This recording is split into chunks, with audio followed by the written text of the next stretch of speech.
Okay, ang issue po natin for today is kung ano po ba talaga ang value nitong mga quote-unquote DPWH insertion or Cabral files na nakuha po ni Kong Leviste kasi currently nagkaka-issues or bangayan na po siya with other members or with members of the executive branch and with other members po of Congress. Okay, so good day po my fellow taong bayan. Papag-usapan po natin lahat yan, yung mga insertion files na yan. But before we start po, unang-una po sa lahat, gusto ko po muna kayo batiin ng Happy New Year. Okay, so kamusta po yung holiday season ninyo, my fellow taong bayan? Were you able to spend time with family, to relax kahit konti? And nakahanda ba kayo ng handa na valued at 500 pesos or hindi ba kinaya? Okay, so ako sagutin ko lang din po ang sarili kong tanong. For me, I was able to spend time with my family. Nagbisita po kami sa parents ko. So yung mga anak ko nabisita yung mga lolo at lola nila during the Christmas and the New Year's Day. Okay, and I was able to meet also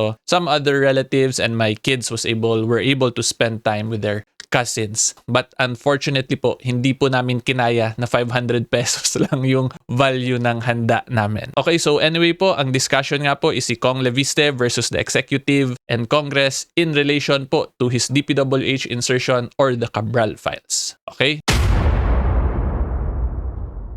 So una po muna yung facts po muna ng discussion natin. So this is just a summary na lang po of everything that transpired. So ang nangyari po niyan is nilabas po ni Congressman Leviste yung alleged DPWH insertion or Cabral files. And in those files po may mga nakapangalan na specific politicians with names. And then meron din po siyang binanggit na may ibang files na may mga nakalagay lang na certain initials naman na nagpa-allocate daw po ng pondo. And then after po niyan, yung executive they are questioning, number one, the authenticity of the documents sa peron si Kong Leviste. So when you say authenticity, yung issue po dyan is whether or not genuine, valid, totoo, or gawa-gawa lang ba yung document. So yun yung unang question po ng executive. And then thereafter naman po, nag-press conference naman sila Yusek Claire Castro, and then ang gusto naman daw po nilang imbestigahan is kung paano nakuha ni Congressman Leviste yung mga files na yon, which is ito po yung next yan. Cabral files, Palace urges probe into how Leviste obtained documents. And then after po ng mga press releases na yan, statements ng executive, naglabas po to si Congressman Leviste ng post niya sa personal account niya na checkmate daw sila Secretary Dizon kasi pinakita niya basically po yung mga email conversations niya with him and the staff ni Secretary Dizon na pinayagan siya bigyan ng copy ng mga documents na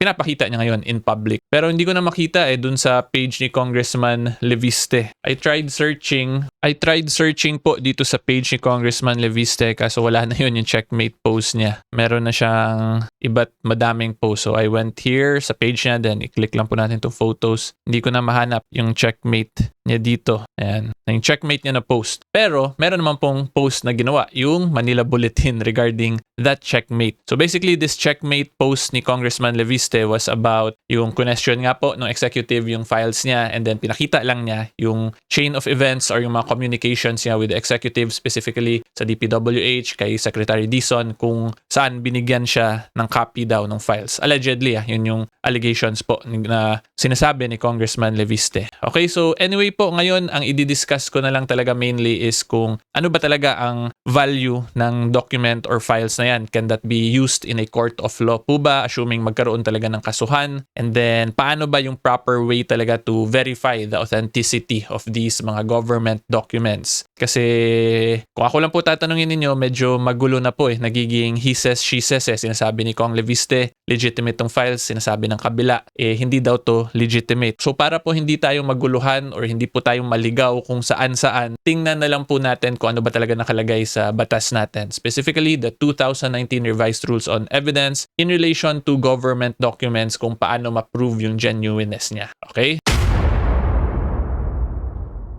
Okay, so magiging technical na po yung discussion natin, pero yung mga mahilig makipagdebate dyan online, ito naman yung favorite ninyo, di ba? Para may bala talaga kayo dun sa mga kadebate or kaaway ninyo online. Okay, so anyway po, ang basis ng discussion natin is the 2019 amendments to the 1989 Revised Rules on Evidence or AM number 19-08-15-SC, or more commonly known as the 2019 Revised Rules on Evidence. rules. Okay? And then unang-una po dyan, pupunta muna tayo sa general provisions tungkol sa evidence para mas maintindihan nyo talaga kung ano ba yung purpose nito mga documents na to. Klaruhin ko lang din po ito yung legal procedure na ginagawa sa korte. So itong ina-explain ko, it does not necessarily mean na ganito rin yung magiging treatment kung nasa labas tayo. Kasi pag nasa labas tayo, wala tayo sa korte, hindi naman talaga tayo bounded by rules of procedure. But if you just want it to be really clear kung hearsay ba o hindi based sa mga court proceedings natin, ito po yung magiging basihan natin. Okay, so unang-una po talaga when we speak of evidence, before that will be admitted or pwede or papayagan ng korte na magamit in a case, dapat po yung evidence na yon is relevant to the issue and not excluded by the Constitution, the law, or these rules. Okay, so when you say it is relevant to the issue, dapat yung evidence mo directly related talaga. So dito, kung ako tatanungin po ninyo sa situation nila Kong Leviste, ang gusto ipakita ni Kong Leviste ay merong insertion of certain projects done by certain government officials. Okay, so therefore, one of the best evidence to establish that is of course yung mga files from the DPWH para ipakita kung sino yung mga nagpa-insert. So, ang next question, relevant to the issue ba yung files na meron si Kong Leviste? At ang sagot po dyan is as to the issue kung sino-sino yung mga nagpa-insert na mga programs or projects po basically sa budget natin. Okay, so relevant to the issue siya. Ang next ngayon na question naman, yung not excluded by the Constitution, the law, or these rules. So, ang ibig sabihin po niyan is hindi ba siya pinagbabawal ng Constitution, ng batas, or ng rules of procedure sa paggamit. And currently naman po, since these are government documents yung pinapag-usapan natin at wala naman pong declaration yung executive na these are privileged information or documents, therefore, hindi po siya excluded by the Constitution. Okay, and then kung whether or not excluded ba siya sa law or these rules, mamaya i-discuss ko yan dun sa may baba kasi dun ko i-explain sa inyo kung ano yung status pag nandyan yung original document tapos ano mangyayari kung wala yung original, ano yung mga next steps kasi there is always exceptions naman po to the general rule. So, yan po ang pinaka-basic on evidence. It must always be relevant to the issue at dapat po hindi siya excluded or pinapagbawal ng Constitution, ng batas, or ng rules of procedure natin. Okay? So since madami naman na po tayong na-discuss so far, this is just my reminder portion lang po to all of you na kung hindi pa po kayo nakasubscribe, hopefully po you can consider subscribing sa YouTube ko kasi wala naman po yung bayad. This is 100% free of charge. Tingnan po ninyo pag i-click ko to, wala namang any payment na lumalabas. Okay? As long as sa YouTube po, that is 100% free of charge. Okay? Malapit-lapit na po tayo sa 370,000, our next milestone. Hopefully po you can consider subscribing para ma-achieve ko naman yung next milestone. Okay? So thank you in advance po sa mga subscribe pa lang, and of course thank you to everyone who has subscribed and has supported my content creation so far. Okay, tuloy po tayo sa discussion. Okay, so ito po, next naman tayo is yung tungkol sa original document rule. Kasi currently, yung kay Congressman Leviste, sinasabi niya galing daw sa DPWH yung files niya. Pero sabi ng DPWH, hindi pa daw nila na-authenticate yon. So dun ngayon nagkaka-issue. Okay? So first muna tingnan natin kung ano ba dapat yung maging basihan talaga kung merong mga documentary evidence. So in the situation po of Kong Leviste, di ba kina-question nga po ng executive yung authenticity ng documents niya. However, meron naman pong exceptions kung hindi talaga original yung meron si Kong Leviste. Kasi one of the exceptions po dito sa section 3 is itong letter D, when the original is a public record in the custody of a public officer or is recorded in a public office. Okay, so ang ibig sabihin lang po nito, if yung kopya po na meron ka is a certified true copy or an attested copy of the custodian of that document, that is still considered po as an original. Hindi kailangan yung actual original or yung pinakaunang printout lang yung pwede gamitin sa korte. Even certified true copies or attested copies are sufficient para maging considered din po siya as original document sa korte natin. Okay, at ang reason po niyan is because of this rule. Rule 132, presentation of evidence. To be specific, section 24. Na-explain ko rin po to actually as photo post sa Facebook ko. So ito po yan, itong post na to. So ang applicable po sa situation ni Kong Leviste is itong first paragraph lang naman actually. The record of public documents referred to in paragraph A of section 19 when admissible for any purpose may be evidenced by an official publication thereof or by a copy attested by the officer having the legal custody of the record or by his or her deputy and accompanied if the records is not kept in the Philippines with a certificate that such officer has the custody. So ang next question, ano ba yung point nito, attorney? Masyado na tong technical. Okay, so ang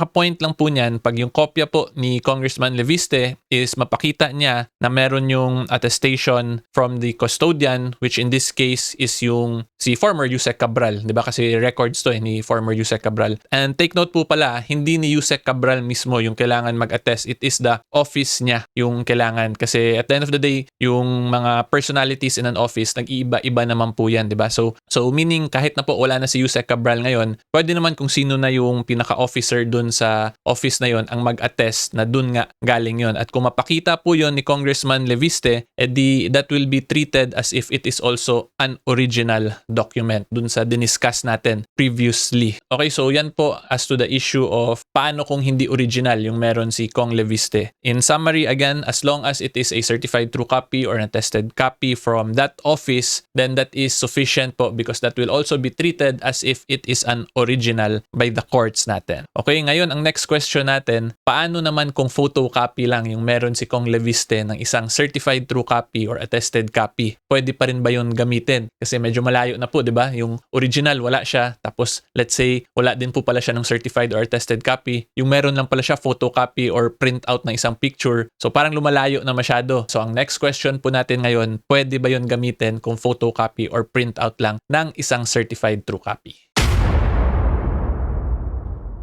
At ang sagot po dyan is nasa Rule 130 po ulit. Babalik tayo dito. Section 4 to be specific. Okay, and the answer po is yes. Pwede pa rin po yan gamitin kahit lang yan siya print out or photocopy because in Section 4, original of a document, naka-define po yan dito. And ang important lang po dito sa discussion natin is Section 4, letter C. So kung makita po ninyo, a duplicate is admissible to the same extent as an original unless a genuine question is raised as to the authenticity of the original or two in the circumstances it is unjust or inequitable to admit the duplicate in lieu of the original.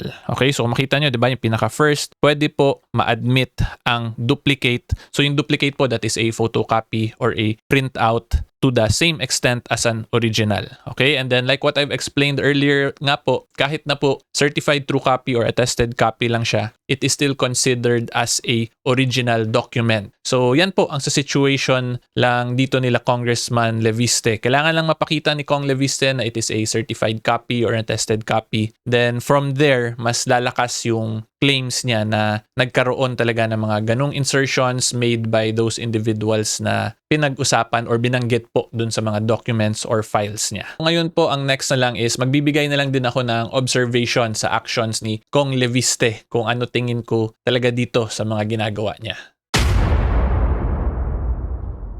So in conclusion po, ang masasabi ko lang dito kay Congressman Leviste is number one, dapat talaga klaruhin niya kung ano yung objective niya dito sa mga ginagawa niya. Kasi kung ako po tatanungin, medyo parang ano po siya parang all over the place. Sasabihin niya na may insertions na ganito, may ganitong mga initials na lumalabas. Ang next question kasi talaga dyan, ano ang gagawin mo with that information na nakita mong may mga ganong insertions, may mga ganong names? Are you going to be filing a corruption case po ba or an ethics complaint against those named individuals? Para mas klaro kung ano yung directive ng approach niya at mawala yung ingay na sinasabi against him or kinikriticize sa kanya na nagaano lang daw yan, nagpapapansin kasi tatakbo for Senate sa 2028.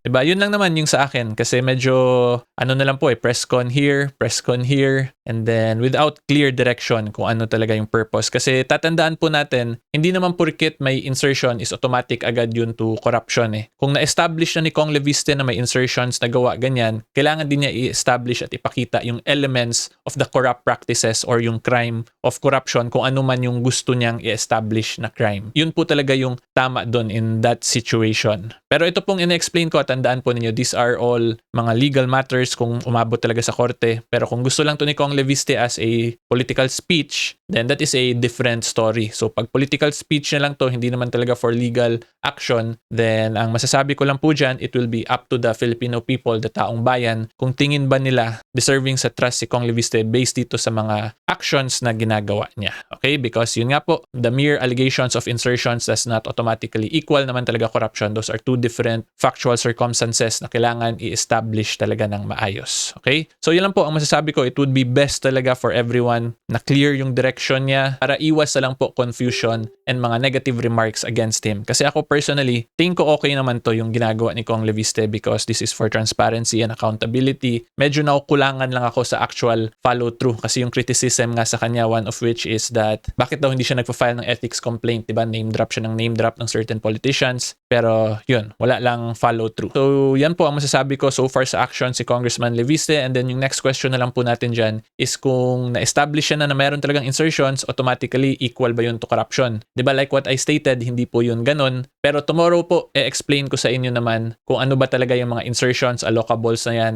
kung prohibited ba talaga yan sa constitution natin, and other mga discussions pa involving that. Okay, but for today po, hanggang dyan lang muna yung discussion natin. Hopefully, klaro po yan. If you like more legal videos and current events, subscribe lang po kayo sa channel ko. And until next time, see you all po. Bye-bye! Happy New Year!